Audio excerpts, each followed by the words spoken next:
If your heart races before you speak, you're not alone. And it's not a flaw. Even senior leaders feel it. The real difference isn't whether your nerves show up, it's what you do with them. I've spent the last 20 years helping professionals speak with more confidence, clarity, and presence, especially in those high stakes moments. And one of the most common challenges I see, that surge of anxiety right when it matters most. I remember one client, a senior data leader, who described it as a body hijack. The second they were asked to speak, their throat would tighten and their thoughts would scatter. Together, we worked on techniques to help them feel grounded, reframe the adrenaline, and practice the key moments. Happy to say, 3 months later, they ran a product town hall, no notes, and absolutely owned it. So if you've ever walked into a boardroom or logged onto a big virtual presentation, or even just led a team meeting and felt your body tense up, that's your nervous system doing its job. But without the right tools, that energy can hijack your message and your presence. Let's talk about what you can actually do in those moments. Here are 4 practical strategies to manage speaking nerves and actually use that adrenaline to your advantage. Okay, tip 1, breathe like a leader. This isn't just any breath. Here's what I mean. Before you present, I want you to practice inhaling through your nose for 4 counts, then exhaling through your mouth, slow and steady, for 6 counts. That rhythm tells your body you're safe.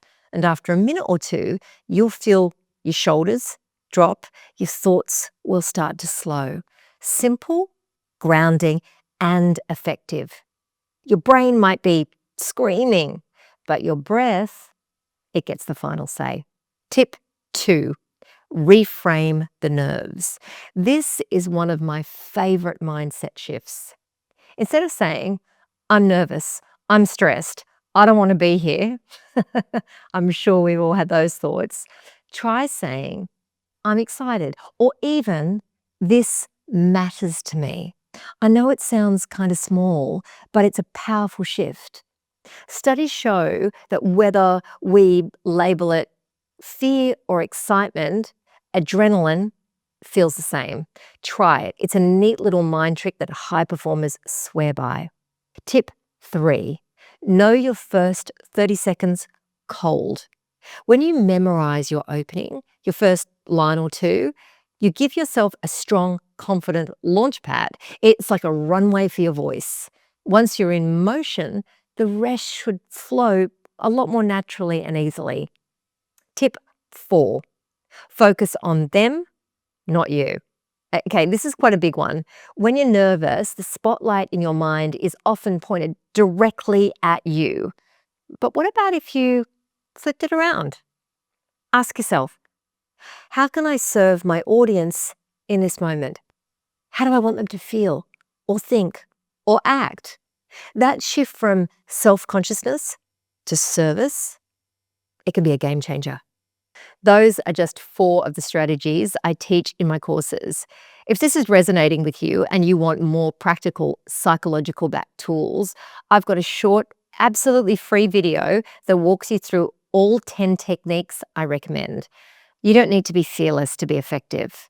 You just need to show up with the right tools, a few steady breaths, and a little bit more trust in yourself. You got this.